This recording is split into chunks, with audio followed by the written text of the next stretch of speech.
ভক্তদের মধ্যে যদি ভালোবাসা এবং বিশ্বাস না থাকে, যে কোনো সিস্টেম বিফল হবেই হবে।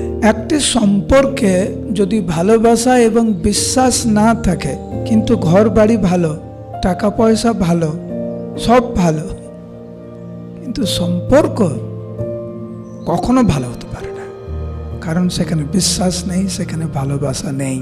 এই জগৎকে ঐক্যবদ্ধ করার যে প্রয়াস কখনো সফল হবে না, সম্ভব নয়। তথাকথিত আদর্শ সমাজ গড়ে তোলার যে প্রয়াস, সেটা বিফল হবেই হবে।